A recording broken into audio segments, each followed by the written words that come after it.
Selamat pagi sahabat Ragam, apa kabar Anda hari ini? Semoga dalam keadaan sehat walafiat. Selama 30 menit ke depan, Ragam Indonesia hadir menemani aktivitas Anda dengan serangkaian informasi yang menarik dan tentu saja unik dari berbagai daerah di Nusantara. Ada apa saja? Berikut informasinya.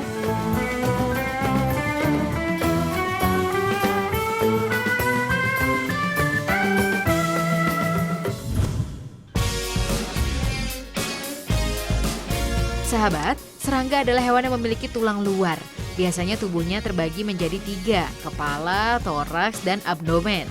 Serangga merupakan salah satu kelompok hewan paling beragam, mencakup lebih dari 1 juta spesies. Kehadirannya sangatlah penting bagi ekosistem.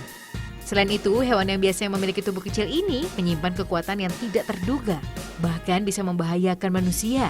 Ingin mengetahui apa saja serangga yang kuat itu? Ini dia informasinya.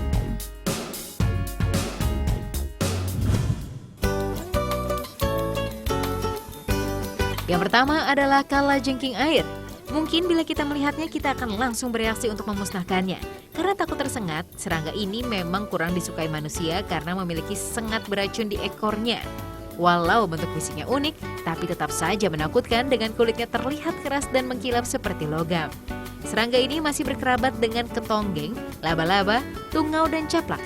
Ternyata jenisnya banyak loh, kurang lebih ada 2000. Banyak banget ya. Mereka ini menyebar dan dapat ditemui di semua benua kecuali Antartika. Umumnya semua spesies kalajengking pasti punya bisa. Bisa kalajengking termasuk sebagai neurotoksin atau racun syaraf. Oh iya, bisa kalajengking lebih berfungsi terhadap arthropoda lainnya. Dan kebanyakan kalajengking tidak berbahaya bagi manusia. Sengatannya hanya menyebabkan efek lokal seperti rasa sakit, juga pembengkakan. Kalau digigit, kita bisa muntah-muntah, mual, serta kepala pusing. Serangga yang bernafas dengan paru-paru ini merupakan binatang yang kreatif. Biasanya dia membuat lubang untuk tempat tinggalnya di bawah batu. Panjangnya bisa mencapai 2 hingga 20 cm. Ia tidak bertelur dan juga termasuk dalam golongan hewan vivipar atau telur berkembang di dalam perut induknya. Serangga ini termasuk hewan yang tidak bertulang belakang. Ia keluar dari sarangnya saat malam hari tiba.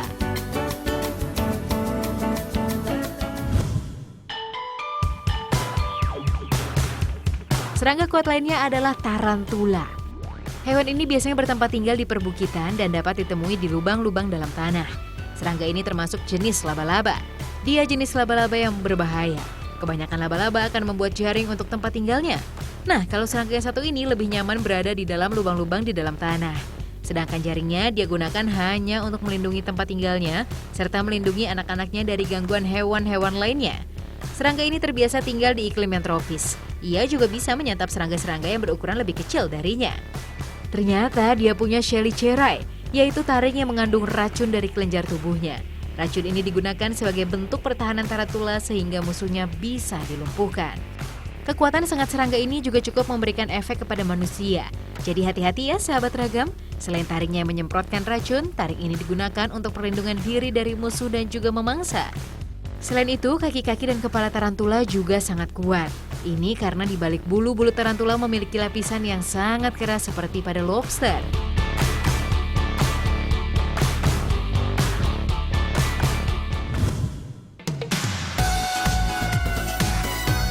Serangga berikutnya juga tidak kalah kuat namun tidak terlalu bahaya bagi manusia.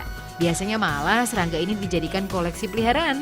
Bentuknya besar dengan warna hitam mengkilat dan aksesoris berupa tanduk atau capit yang gagah. Anda pasti sudah bisa menebak.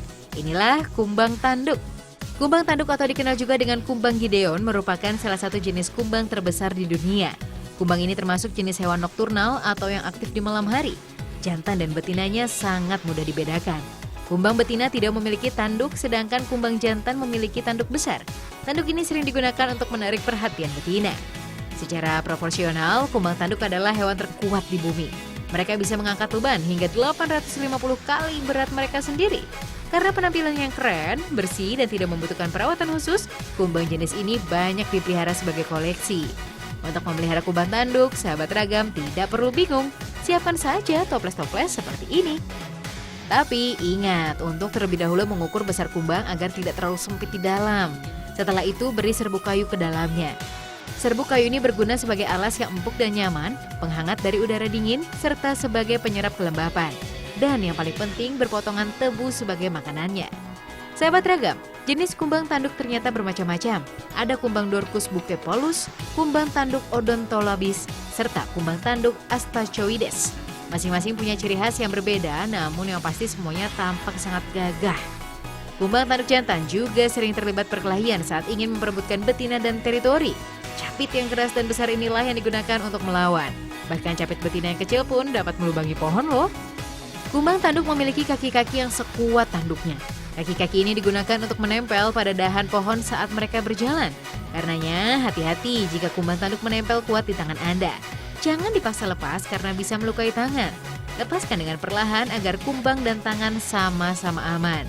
Hewan yang sangat menarik ya, sahabat ragam.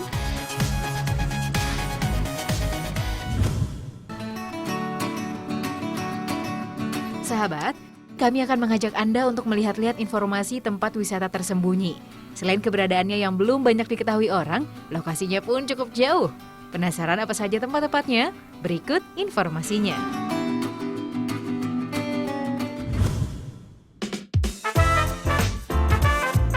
Wisata pertama yang bisa Anda kunjungi ketika berada di Kabupaten Berau yakni Labuan Cermin.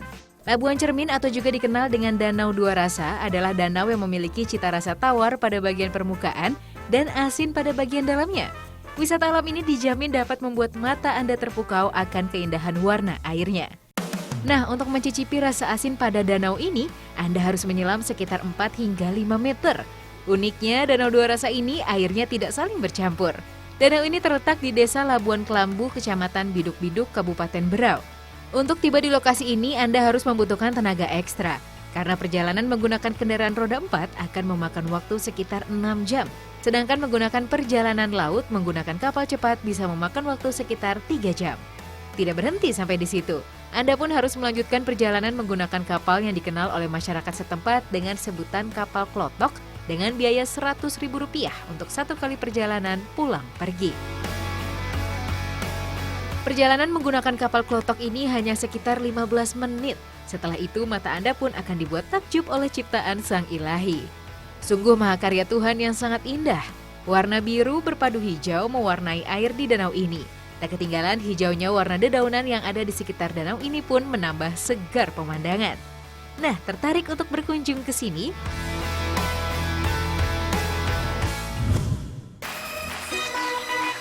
Anda ingin melihat kerajaan kelelawar? Silakan datang ke Gusung Bero. Gusung Bero adalah sebuah kawasan pohon bakau yang dihuni oleh jutaan kelelawar. Waktu yang ditempuh untuk menuju lokasi ini hanya sekitar 15 menit saja dari Pulau Kojadoi. Untuk menjumpai kelelawar di Gusung Bero disarankan jangan terlalu sore, karena sebagai hewan nokturnal, saat siang hingga sore hari kelelawar memilih beristirahat. Tiba di Gusung Bero dijamin Anda seolah tak percaya. Lihat saja, jutaan kelelawar bergelantung dan menghiasi tiap pohon di Gusung Bero. Kelelawar adalah hewan yang sensitif akan kehadiran manusia. Biasanya mesin perahu dimatikan dan Anda hanya bisa melihat dan mengabadikan gambar dari atas perahu saja. Kelelawar adalah mamalia yang berasal dari ordo Chiroptera dengan kedua kaki depan yang berkembang menjadi sayap. Hewan ini sangat unik karena mereka hanya keluar dan terbang mencari makan pada malam hari. Kelebihan yang ada pada kelelawar adalah kemampuan ekolokasi, yaitu mampu menggunakan gelombang bunyi atau sonar untuk mendeteksi keadaan di sekitarnya. Belum puas dari satu sudut saja, silakan Anda mengitari Gusung Bero. Hampir tiap sudut Gusung Bero dipenuhi oleh kelelawar. Keberadaan kelelawar ini sudah ada sejak puluhan tahun lalu dan menjadi aset pariwisata Kabupaten Sika yang cukup menjanjikan. Sore menyapa, bersiaplah dengan atraksi selanjutnya. Satu persatu kelelawar mulai terbang dan menghiasi langit. Menjelang malam, kelelawar memulai aktivitas mereka untuk mencari makan. Sungguh menjadikan pemandangan yang sangat menakjubkan.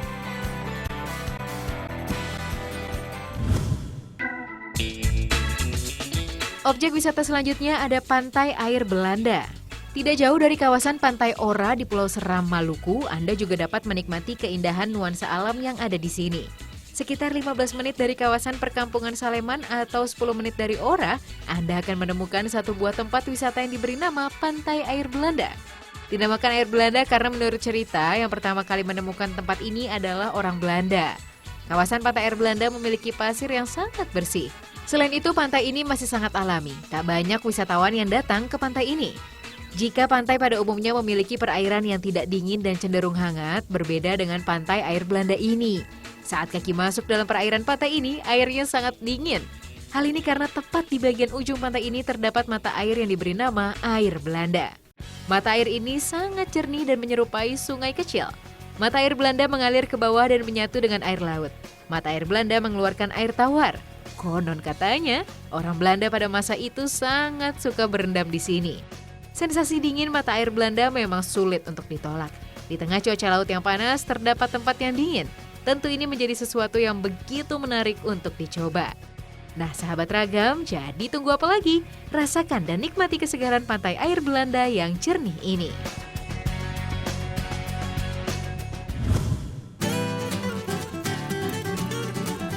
Sahabat Ragam, tradisi kuliner di Indonesia tidak melulu bicara tentang makanan.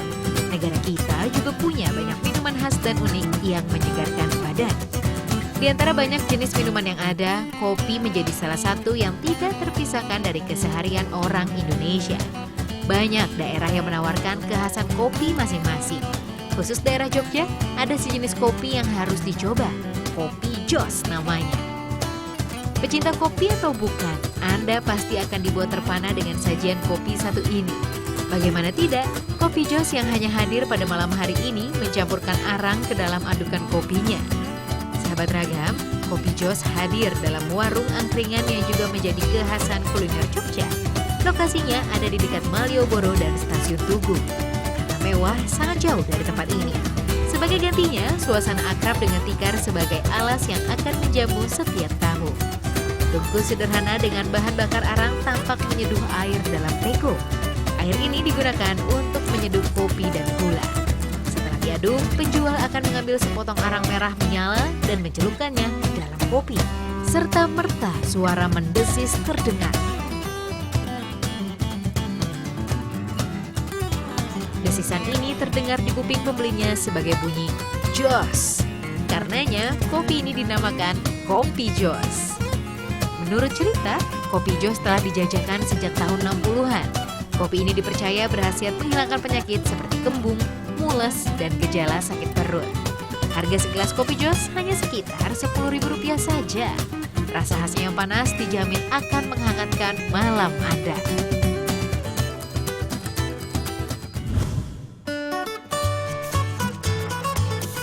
Masih dari Jogja, sebuah minuman dari rempah-rempah berkhasiat telah mengundang rasa penasaran banyak orang. Tidak hanya dari tampilannya, tetapi juga dari nama yang diberikan. Wedang Uwuh, demikian orang menyebutnya. Kalau Anda orang Jawa, Anda tentu tahu kalau arti minuman ini kurang sedap didengar. Tidak salah, dalam bahasa Jawa, wedang memang berarti minuman. Sedangkan uwuh berarti sampah. Tapi jangan membayangkan sampah yang bau dan menjijikan. Karena pada kenyataannya, wedang uwuh beraroma sedap dan sangat berkhasiat. Sahabat Ragam, minuman ini berasal dari daerah Imogiri, Jogja.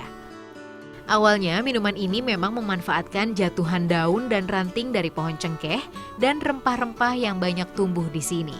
Itulah sebabnya minuman ini disebut uwuh atau sampah. Seiring kepopulerannya, daun-daun dan rempah pun sengaja dikumpulkan untuk diramu menjadi wedang uwuh. Dalam segelas wedang uwuh terdapat daun cengkeh, daun pala, daun manis jangan, kayu secang, jahe, serta gula batu.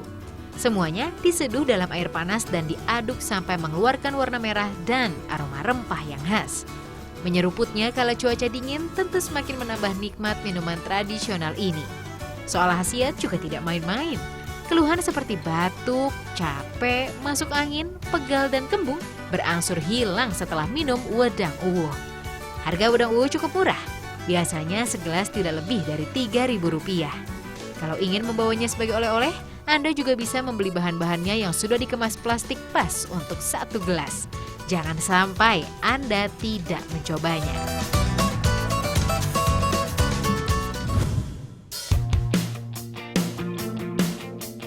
Sahabat Ragam, di era modern seperti ini berbisnis adalah pilihan tepat dalam mencari penghasilan.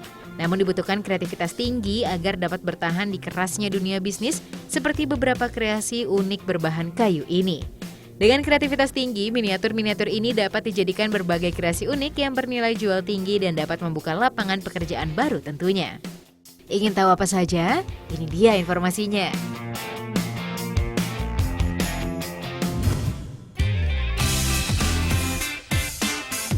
Ini salah satu bukti kolaborasi seni dan konsep recycle. Adalah Samuel Enggar Sudrajat yang membuat miniatur mobil, lokomotif, bahkan pesawat terbang dari bahan bekas. Benda-benda yang kebanyakan orang dianggap sebagai sampah dan tidak berguna disulap jadi koleksi cantik. Kreasi Enggar sangat realistis. Ia membangun miniatur mobil skala 1:22 dan 1:28. Sangat mirip dengan aslinya. Tak hanya bentuk, tapi komplit sampai pernak-pernik aksesorisnya. Ia juga bisa membuat miniatur yang bagian dalamnya terisi mesin radio kontrol. Menariknya, miniatur ini merupakan produk daur ulang. Enggar membuatnya dari bekas wadah compact disc, tutup botol air mineral, karet sponge, kawat, dan sebagainya. Alatnya pun sederhana, hanya perlu gunting, cutter, korek api gas, dan lem. Pria asal Sampangan, Semarang ini memulai hobinya beberapa bulan lalu dari prakarya sekolah untuk anaknya. Detail dari mobil biasanya diperoleh dari internet. Wadah CD dari plastik dipotong sesuai bentuk mobil. Detail lekukan diperoleh dengan pemanasan dengan memakai korek gas. Ban dari spons hitam yang ditempel melapisi tutup air mineral sebagai velg. Pola alur ban dibuat dengan kawat yang sebelumnya dipanasi. Detail velg misalnya palang velg racing dibuat dari wadah CD juga. Finishingnya dicat dengan dikuas atau cat semprot. Untuk 1:22 dibanderol sekitar 150–200 ribu.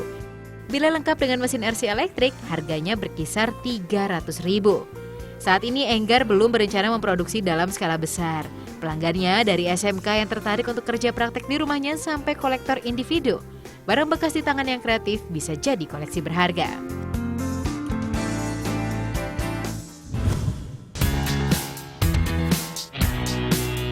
Sahabat Ragam, mari kita melihat kreasi salah satu warga kota Solo ini. Kreasi ini juga sering disebut wayang koran 3 dimensi. Mari kita intip yuk ke dapur pembuatannya. Pertama, kertas bekas dari koran dipotong dengan pola memanjang. Lalu pilin kertas koran hingga berukuran mie kecil mirip tali. Setelah menjadi tali, siapkan kawat untuk membuat rangka, kemudian lilitkan kertas koran pada rangka, buat tangan, kaki, dan kepala. Lalu warnai wayang untuk mempertegas karakternya. Kemudian jemur hingga cat benar-benar kering.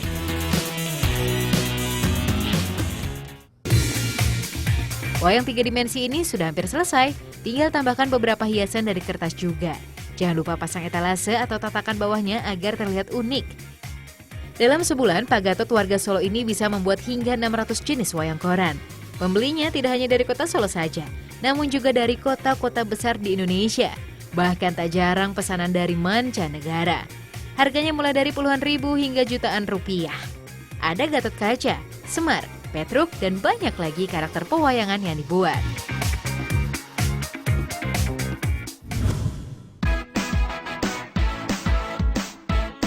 Sahabat Ragam, pasti tidak asing lagi bukan dengan Autobots dan Decepticon?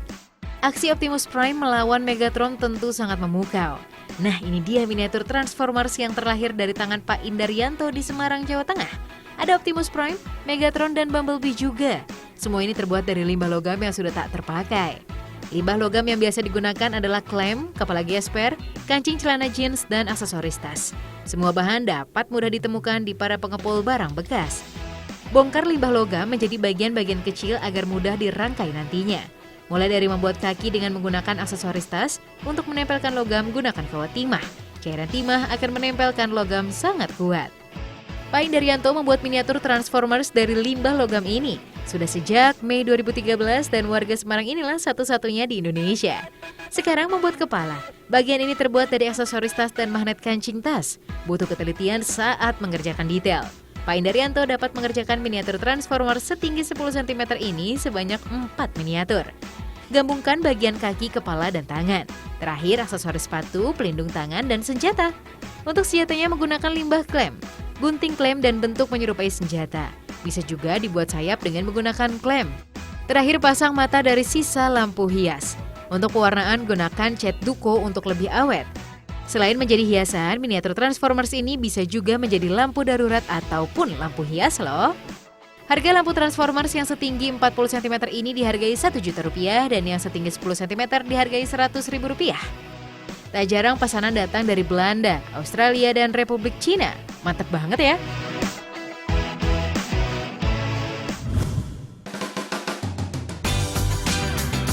Pastikan Anda tak beranjak dulu ya, sahabat Ragam, karena Ragam Indonesia akan segera hadir dengan informasi yang tak kalah menarik lainnya. Tetap di Ragam Indonesia.